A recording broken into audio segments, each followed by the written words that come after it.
Hey guys, আসসালামু আলাইকুম। This is Ishat মাটুন Rishad from খাওয়া দাওয়া। আজকের ভিডিওটা আমি শুরু করছি কমলাপুর রেলওয়ে স্টেশন থেকে। অ্যাকচুয়ালি আমরা ফ্যামিলির সবাই মিলে একটা ট্যুরে যাচ্ছি।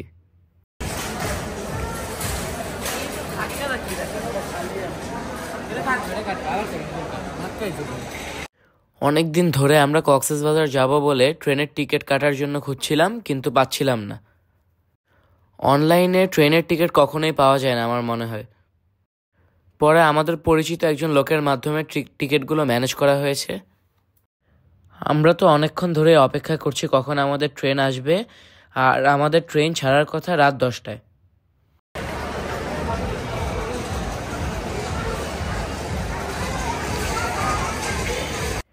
এই তো আমাদের ট্রেন চলে এসেছে, আর সবাই তো লাইন ধরে অপেক্ষা করছে যে কখন ট্রেনে উঠব। আমি অনেক আগে ছোটোবেলায় একবার ট্রেনে করে ইন্ডিয়া গিয়েছিলাম, আর যেহেতু আমি তখন অনেক ছোট ছিলাম তাই আমার ওই জার্নি সম্পর্কে কিছু মনে নেই। তাই এখন আমি আর আমার বোন অনেক এক্সাইটেড, কারণ আমরা ট্রেনে করে যাব আর এই জার্নিটা উপভোগ করব। আর আমরা নিয়েছিলাম এসি চেয়ার, আর এই চেয়ারগুলোর প্রাইস পড়েছিল 1325 টাকা করে। বাট চেয়ারগুলো অত একটা কমফোর্টেবল ছিল না।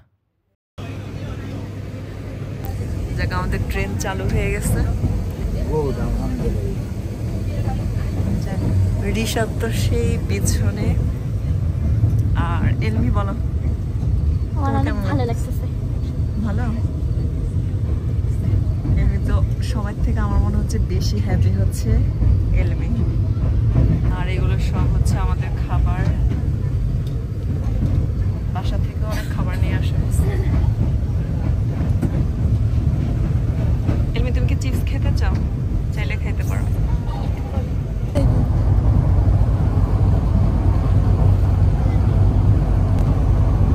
ঋষভ, চিপস খাবা?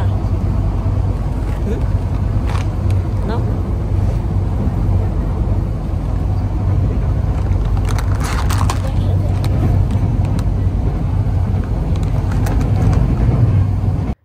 বাসা থেকে যেহেতু আমরা 8:30টার দিকেই বের হয়ে গিয়েছিলাম, তখন ওইভাবে আর ডিনারটা করা হয়নি।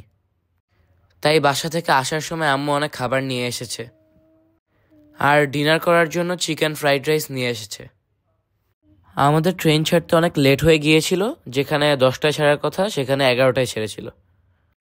ট্রেন ছাড়ার কিছুক্ষণ পরে, মানে রাত 12টার দিকে, সবাই আমরা আমাদের ডিনারটা করে নিয়েছি। এইখানে একটা জার দেখতে পাচ্ছেন, এই জারে করে আম্মু আদা আর খেজুর নিয়ে এসেছিল, যেহেতু আম্মুর আরও আগে থেকেই অনেক ঠান্ডার প্রবলেম ছিল। আর এইখানে তো আমি আমার ডিনারটা করছি। বাবা যেহেতু পিছনের চেয়ারে বসেছিল, বাবাও খাচ্ছিল। পাশের চেয়ারে আম্মু আর আমার ছোট বোনও ডিনার করছিল। খাও এলমি। হ্যাঁ, তোমার কাছে নিয়ে খাও।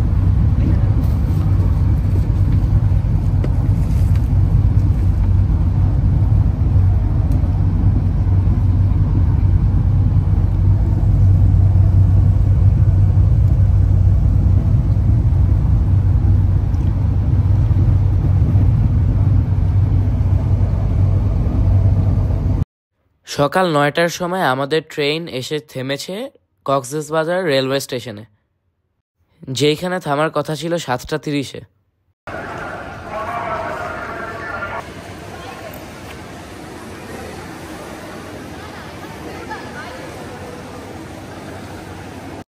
আমরা সবাই এখানে অপেক্ষা করছিলাম, আর পাশেই বাবা গিয়েছিল অটোরিকশা ঠিক করতে। যেহেতু আমাদের হোটেলটা ডলফিন মোড়ে ছিল, তাই আমাদের অটোরিকশাটাও ডলফিন মোড়ের জন্যই ঠিক করা হয়েছে। এইখানে বুঝতে পারলাম তারা অটোরিকশা ভাড়াটা অনেক বেশি নেয়, স্পেশালি ট্যুরিস্ট দেখলে।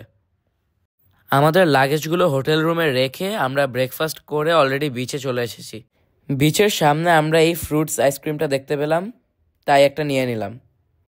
তারা সামনে ফ্রুটস সাজিয়ে রেখেছিল, কিন্তু আমার মনে হয় না এখানে তারা ফ্রুটস ইউজ করেছে। আমার মনে হয় ওরা শুধু ফুড কালার ইউজ করছে।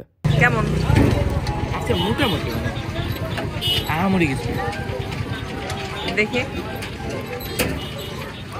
একটা চামচ দরকার, মিষ্টিটা মানে একটু কম। না, অনেক মিষ্টি। কে বলছো? আরেক চামচ খাইতে থাকো। নারিকেল দিছে মনে হয়।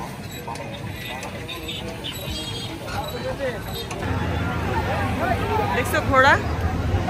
ওই যে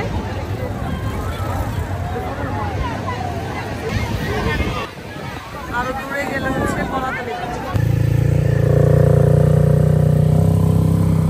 রিশাদ কেমন ফিল হচ্ছে?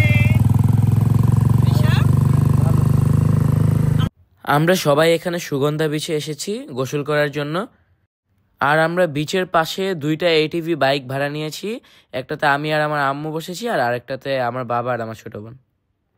বিচে তো আমরা অনেক বেশি এনজয় করেছি, যে কখন 3টার বেশি বেজে গিয়েছে আমরা বুঝতে পারিনি। তাই আমরা হোটেল রুমে চলে আসতেছি ফ্রেশ হওয়ার জন্য। ও আপনাদেরকে তো বলিনি আমরা কোন হোটেলে উঠেছি। অ্যাকচুয়ালি আমরা শাহজাদি রিসোর্টে উঠেছিলাম। আমরা তো আগে থেকেই বুক দিয়ে রেখেছিলাম এই হোটেলটায়। ভেবেছিলাম 2 দিন থাকবো, কিন্তু এসে তাদের কোয়ালিটি আমাদের কাছে একটুও ভালো লাগেনি। তাই আমরা এসে 1 দিন থেকেছি।